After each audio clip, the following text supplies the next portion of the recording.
నమస్కారం ఘంటారావానికి స్వాగతం. ముందుగా ప్రధానాంశాలు. Outer ring rail project alignment ఖరారు. 392 కిలోమీటర్ల మార్గం 12,000 కోట్ల వ్యయ అంచనాతో రూపకల్పన. పెండింగ్ ప్రాజెక్టులపై కాంగ్రెస్ ఎంపీలకు సీఎం దిశానిర్దేశం. నిధుల కోసం కేంద్రంపై ఒత్తిడి తేవాలని సూచన.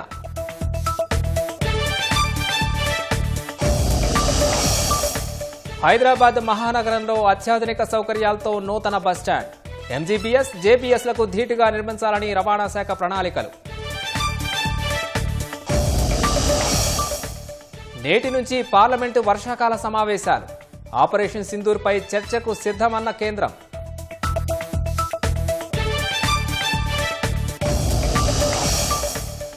రాష్ట్రంలో నేడు రేపు అతి భారీ వర్షాలు.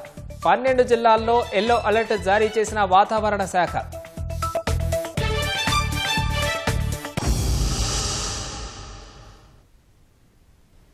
దేశంలోనే మొదటి ప్రతిష్టాత్మక ఔటర్ రింగ్ రైలు ప్రాజెక్టు తుది అలైన్మెంట్ ఖరారైంది. 392 కిలోమీటర్ల పొడవున రాష్ట్రంలోని 8 జిల్లాలు 14 మండలాల్ని కలుపుతూ చేపట్టాలని దక్షిణ మధ్య రైల్వే సూత్రప్రాయంగా నిర్ణయించింది.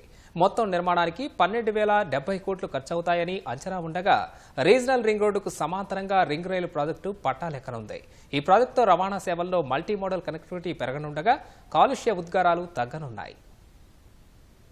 రాష్ట్రాభివృద్ధిలో గేమ్ చేంజర్ గా నిలవబోయే మరో ప్రాజెక్టుకు రంగం సిద్ధమైంది. ఇప్పటికే ప్రాంతీయ వలయ రహదారి నిర్మాణానికి కసరత్తులు జరుగుతున్న వేళ ఔటర్ రింగ్ రైలు ప్రాజెక్టు తుది అలైన్మెంట్ సైతం ఖరారైంది. 392 కిలోమీటర్ల పొడవుతో ఈ ప్రాజెక్టు రానుంది. రాష్ట్రంలో 8 జిల్లాలు 14 మండలాలను కలుపుతూ రింగ్ రైలు ప్రాజెక్టు చేపట్టాలని దక్షిణ మధ్య రైల్వే సూత్రప్రాయంగా నిర్ణయించింది. ఈ మార్గంలో నూతనంగా 26 రైల్వే స్టేషన్లు రానుండగా మొత్తం నిర్మాణానికి 12,070 కోట్లు అవుతుంది అంచనాగా నిర్ధారించారు. మెదక్, సంగారెడ్డి, వికారాబాద్, రంగారెడ్డి, మహబూబ్ నగర్, నల్గొండ, యాదాద్రి భువనగిరి, సిద్దిపేట జిల్లాల పరిధిలో రింగ్ రైలు మార్గం రానుంది. ఆలేరు, వలిగొండ, గుళ్లగూడ, మాసాయిపేట, గజ్వెల్ మీదుగా ఔటర్ రింగ్ రైలు అలైన్మెంట్ ను ఖరారు చేశారు.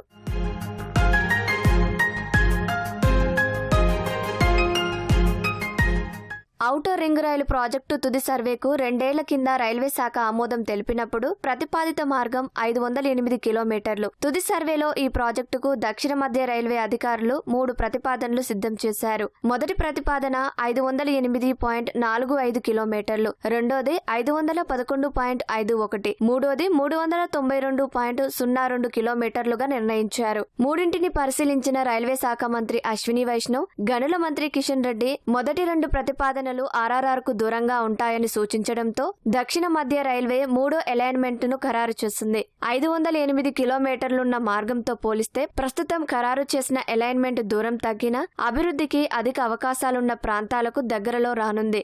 392 కిలోమీటర్లతో రింగ్ రైలు ప్రాజెక్టు సమగ్ర ప్రాజెక్టు నివేదిక డిపిఆర్ ను రైల్వే బోర్డుకు పంపించేందుకు దక్షిణ మధ్య రైల్వే సిద్ధమవుతోంది.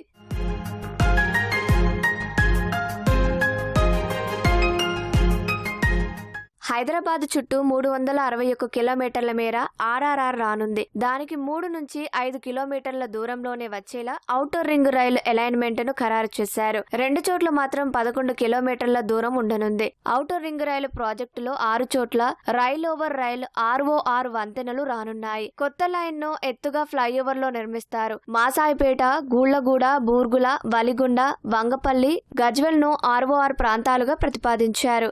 ఔటర్ రింగ్ రైలు ప్రాజెక్టుతో పరిసర ప్రాంతాల్లో ఆర్థికాభివృద్ధి వేగవంతమవుతుంది. RRR కు రింగ్ రైలు మార్గాన్ని దగ్గరలోకి తీసుకురావడంతో రోడ్డు, రైలు మార్గంతో రవాణా ఆధారిత అభివృద్ధి జోరందుకోనుంది. ఆయా రైల్వే స్టేషన్ల నుంచి హైదరాబాద్ కు బస్సులు, మెట్రో రైలు వంటి రవాణా సేవలతో మల్టీ మోడల్ కనెక్టివిటీ లభించనుంది. ఇంధన వాడకం, కాలుష్య ఉద్గారాలు సైతం తగ్గి పర్యావరణ అనుకూల రవాణా విధానం ఏర్పడనుంది.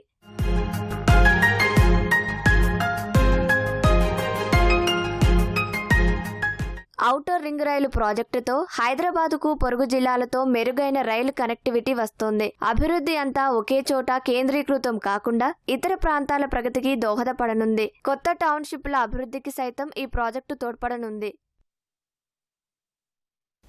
రాష్ట్రంలో పెండింగ్లో ఉన్న అభివృద్ధి ప్రాజెక్టులకు కేంద్రం నుంచి నిధులు రాబట్టేలా పార్లమెంటు సమావేశాల్లో ప్రశ్నించేందుకు కాంగ్రెస్ ఎంపీలు సమాయత్తమయ్యారు.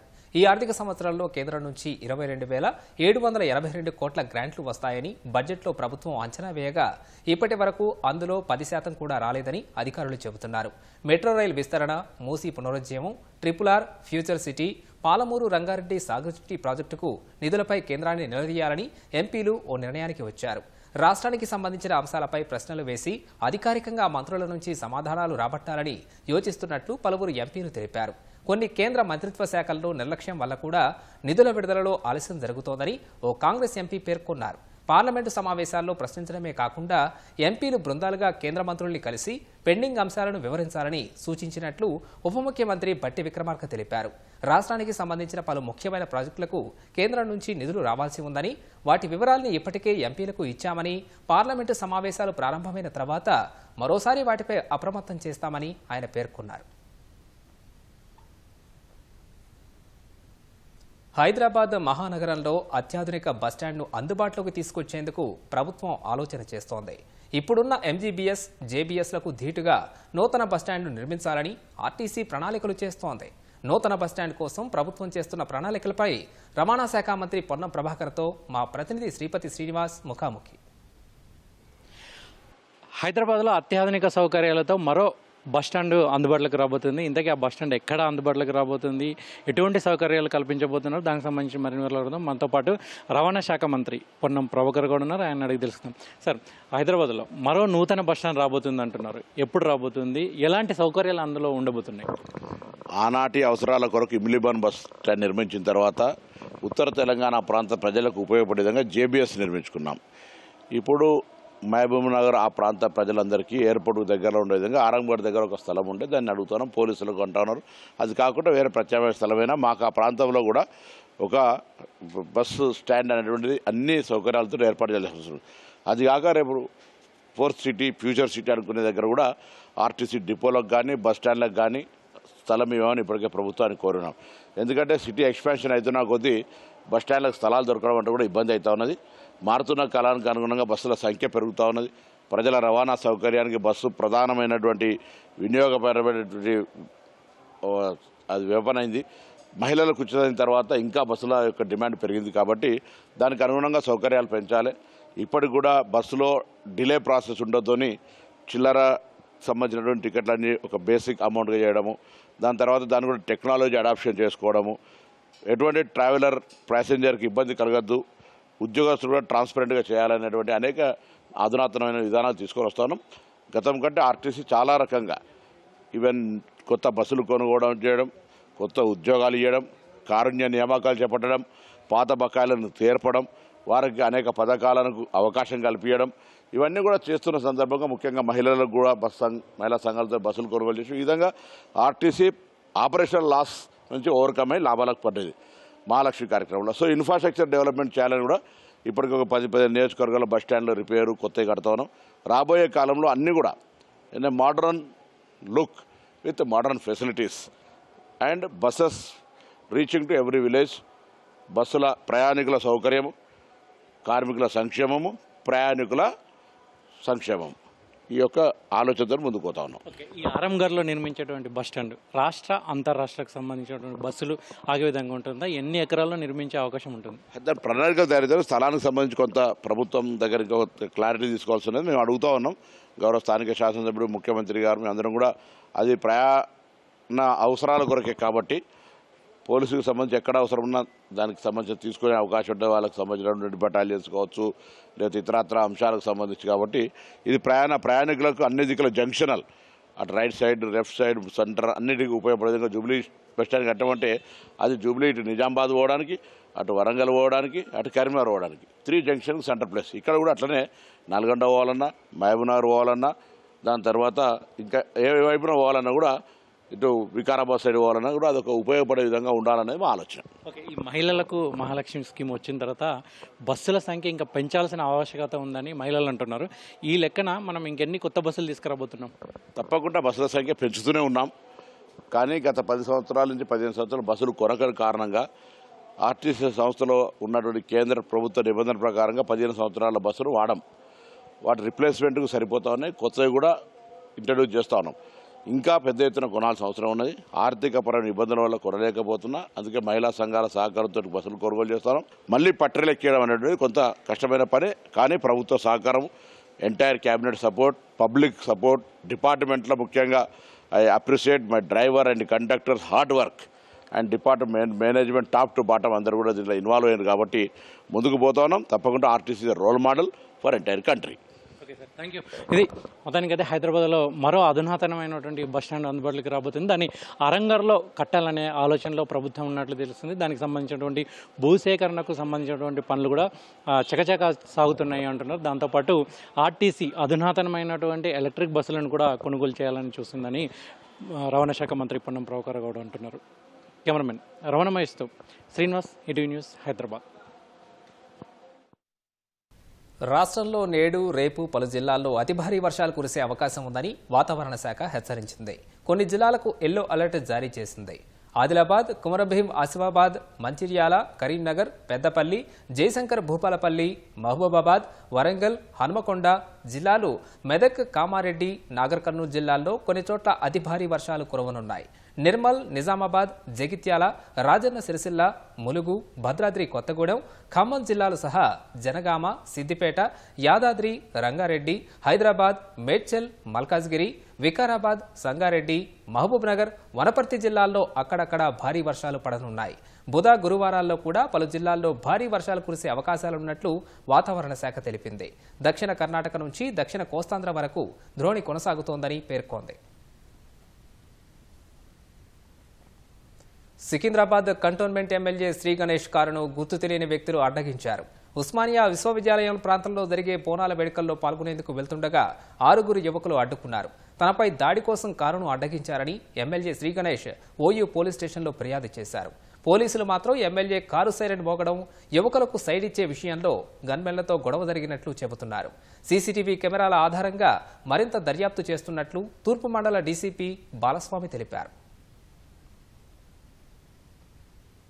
ఆయన ఒక 3 వెహికల్స్ లో సికింద్రాబాద్ నుంచి మాణికేశ్వర నగర్ లో ఒక బోనాల్ ఫెస్టివల్ కి అటెండ్ కావడానికి వస్తుంటే ఆర్టీసీ హాస్పిటల్ దాటిన తర్వాత ఒక 6 బైక్ల మీద ఉన్నటువంటి వ్యక్తులు సైడ్ ఇవ్వకపోవడంతో ఈయన హారన్ కొట్టడము, తర్వాత వాళ్ళు సడన్ గా వెహికల్స్ ఆపి ఎవరు మీరు వెహికల్స్ అని వాళ్ళని కొంచెం దురుసుగా ప్రవర్తించారనేది కంప్లైంట్. దాని గురించి మన టీమ్స్ వెరిఫై చేస్తున్నాము. అట్లాంటిది గన్మెన్లను కూడా అడగడం జరిగింది, అట్లాంటిది ఏం జరగలేదు.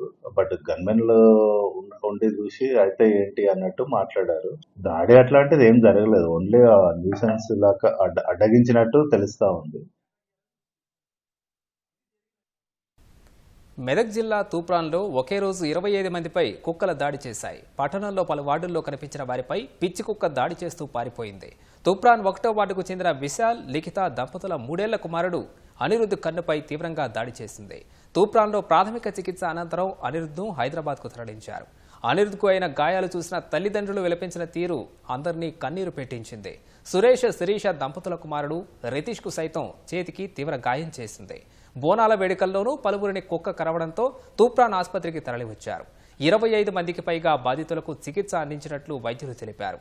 కుక్కలు స్వైరవిహారం చేస్తున్నా అధికారుల నివారణ చర్యలు చేపట్టట్లేదని ప్రజలు ఆగ్రహం వ్యక్తం చేస్తున్నారు.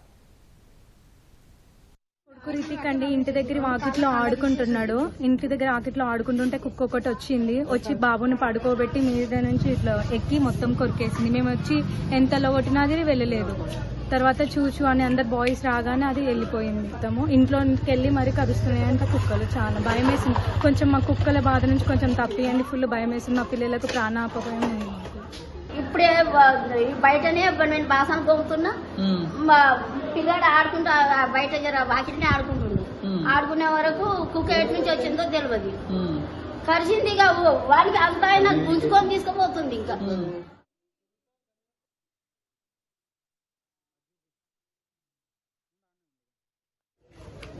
ఇంటి దగ్గరే, మళ్ళీ దూరం కాదు, రోడ్డు మీద ఆడుకుంటలేడు, ఇంట్లోనే.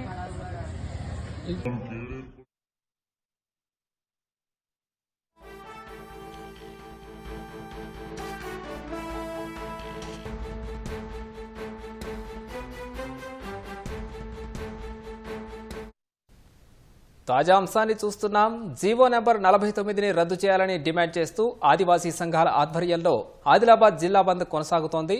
కవ్వాల్ అటవీ సంరక్షణ పేరిట కేంద్ర ప్రభుత్వం జారీ చేసిన జీవో నెంబర్ 49ని వ్యతిరేకిస్తూ ఈ ఆందోళన చేపట్టారు. తెల్లవారుజామున ఆదిలాబాద్ ఆర్టీసీ డిపో ఎదుట తుడిందెబ్బ ఆధ్వర్యంలో ధర్నా చేపట్టారు. బస్సులు బయటకు రాకుండా ప్రధాన గేటు ఎదుట బైఠాయించారు. జై ఆదివాసీ నినాదాలతో హోరెత్తించారు. బంద్కు సిపిఎం, సిపిఐ, ఇతర వామపక్ష పార్టీలు సంఘీభావం ప్రకటించాయి. ప్రభుత్వం వెంటనే జీవో నెంబర్ 49 రద్దు చేయాలని, లేని పక్షంలో ఆందోళన ఉధృతం చేస్తామని నాయకులు హెచ్చరించారు.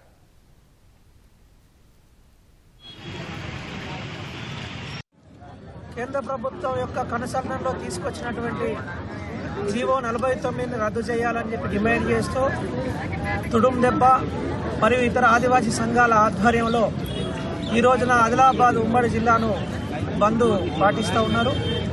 ప్రజలందరూ కూడా స్వచ్ఛందంగా బంద్లో పాల్గొంటూ ఉన్నారు. వ్యాపారులు కానీ ప్రజలు, సామాన్య ప్రజలు కూడా ఈ బంద్కు సహకరించారు.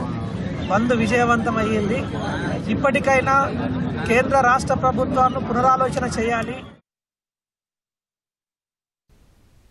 పార్లమెంటు వర్షాకాల సమావేశాలు నేటి నుంచి జరగనున్నాయి. ఆగస్టు 21 వరకు జరగనున్న ఈ సమావేశాల్లో ఆపరేషన్ సింధూర్ సహా అనేక అంశాలపై ప్రభుత్వాన్ని నిలదీస్తామని విపక్షాలు చెబుతుండగా ప్రతిపక్షాలను ఎదుర్కొనేందుకు అధికార కూటమి కూడా సిద్ధమైంది. ఆపరేషన్ సింధూర్ తర్వాత తొలిసారి జరుగుతున్న పార్లమెంటు సమావేశాలు వాడివేడిగా సాగే అవకాశాలు కనిపిస్తున్నాయి. ఆపరేషన్ సింధూర్ సమయంలో అమెరికా అధ్యక్షుడు డొనాల్డ్ ట్రంప్ ప్రకటించిన కాల్పుల విరమణ, పహల్గాంలో భద్రతా వైఫల్యం, బీహార్లో ఓటర్ల జాబితా సమగ్ర సవరణ వంటి అంశాల్ని ప్రస్తావిస్తామని విపక్షాలు ఇప్పటికే స్పష్టం చేశాయి. సమావేశాల్లో తాము లేవనెత్తే అంశాలపై ప్రధాని మోదీ స్పందించాల్సిందేనని విపక్షం డిమాండ్ చేస్తోంది.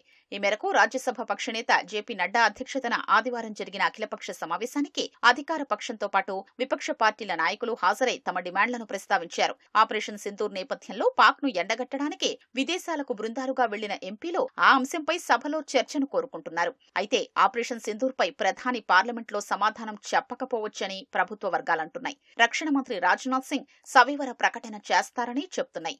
పార్లమెంటు నియమాలు, సంప్రదాయాలకు అనుగుణంగా పార్లమెంటు సమావేశాల్లో ఆపరేషన్ సింధూర్ సహా అన్ని అంశాలు చర్చించేందుకు ప్రభుత్వం సిద్ధంగా ఉందని పార్లమెంటరీ వ్యవహారాల శాఖ మంత్రి కిరణ్ రిజిజు చెప్పారు. ప్రధాని పార్లమెంటులోనే ఉంటారని, ఆయా శాఖలకు సంబంధించిన అంశాలపై సంబంధిత మంత్రులు స్పందిస్తారని వివరించారు. మరోవైపు వర్షాకాల సమావేశాల్లో జన్ విశ్వాస్, ఐఐఎం, పన్ను చట్టాలు, గనులు, ఖనిజాలు, జాతీయ క్రీడా పాలన, జాతీయ డోపింగ్ నిరోధక బిల్లు వంటి పలు చట్ట సవరణల్ని ప్రవేశపెట్టారని అధికార పక్షం ప్రతిపాదిస్తోంది. అలహాబాద్ హైకోర్టు న్యాయమూర్తి జస్టిస్ యశ్వంత్ వర్మ అభిశంసనకు తీర్మానం ప్రవేశపెట్టేందుకు రంగం సిద్ధమవుతోంది. పితృస్వామ్య వ్యవస్థలో ఒక భర్తకు పలువురు భార్యలు ఉండటం సాధారణ విషయమే. కానీ ఒక మహిళకు పలువురు భర్తలు ఉండటం చాలా అరుదు. అలాంటి జోడీదారా సంప్రదాయాన్ని భారత్లోని కొన్ని తెగలు ఇప్పటికే పాటిస్తున్నాయి. సమాజం కొత్త వరవళ్లు తొక్కుతున్నా, సాంకేతికంగా ఎన్నో మార్పులు వస్తున్నా నేటికి ఈ ఆచారాన్ని ఆ తెగలు అనాగరికంగా చూడటం లేదు. బహుభర్తృత్వ వ్యవస్థ ద్వారా లాభాలే తప్ప నష్టాలు లేవని చెబుతున్నాయి. హిమాచల్ ప్రదేశ్లో ఇటీవల ఒకే యువతని అన్నదమ్ములు మనమాడడంతో ఈ జోడీదారా సంప్రదాయం మళ్లీ వార్తల్లో నిలిచింది. ఇంతకీ జోడీదారా వ్యవస్థ ఏంటి? ఈ సంప్రదాయం వల్ల వచ్చే లాభాలేంటో ఈ కథనంలో చూద్దాం. నేటి ఆధునిక సమాజంలో అందరితో కలిసి జీవిస్తూనే పురాతన ఆచార సంప్రదాయాల్ని కొందరు ఇప్పటికీ కొనసాగిస్తున్నారు. హిమాచల్ ప్రదేశ్లో ఇటీవల జరిగిన ఓ వివాహం అందరి దృష్టిని ఆకర్షించింది. హట్టి తెగకు చెందిన ప్రదీప్, కపిల్ నేగి అనే ఇద్దరు సోదరులు వందలాది మంది సమక్షంలో సునీతా చౌహాన్ అనే యువతికి తాళి కట్టి మనువాడారు. సిర్మౌర్ జిల్లా ట్రాన్స్గిరి ప్రాంతంలో 3 రోజుల పాటు వైభవంగా ఈ వివాహం జరిగింది. ఇద్దరూ ఉన్నత విద్యను అభ్యసించి ఉద్యోగాలు చేస్తున్నప్పటికీ జోడీదారా సంప్రదాయంలోనే పెళ్లి చేసుకున్నారు. ఈ వివాహానికి పెద్ద ఎత్తున హాజరైన స్థానికులు జానపద పాటలు, నృత్యాలతో అలరించారు. ఈ వివాహం చేసుకున్నందుకు గర్వంగా ఉందని, ఇద్దరూ కలిసి ఆమెను బాగా చూసుకుంటామని పెళ్లి కుమారులు తెలిపారు.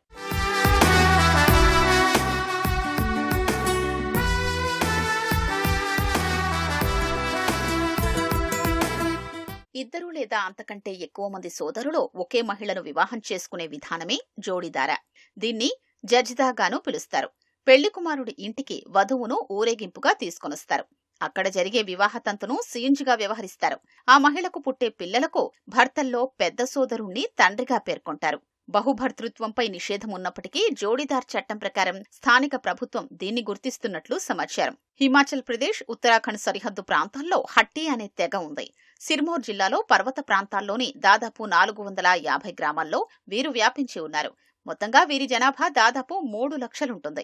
ఇక్కడ శతాబ్దాలుగా జోడీదారా సంప్రదాయం ఆచరణలో ఉన్నప్పటికీ మహిళల్లో అక్షరాస్యత పెరగడం, ఆదాయ వనరులు అందుబాటులో ఉండడం వంటి కారణాలతో అనేక మంది దీనికి దూరంగా ఉంటున్నారు. కానీ కొన్ని గ్రామాల్లో మాత్రం జోడీదారా సంప్రదాయాన్ని అనుసరిస్తున్న ఘటనలు అప్పుడప్పుడు వెలుగు చూస్తున్నాయి. ఉత్తరాఖండ్లోని జౌన్సార్ బాబర్, హిమాచల్లోని కిన్నౌర్ ప్రాంతాల్లోనూ దీన్ని ఇంకా పాటిస్తున్నారు. బధానా గ్రామంలోనే గత 6 ఏళ్లలో ఈ తరహా 5 వివాహాలు జరిగినట్లు తెలుస్తోంది.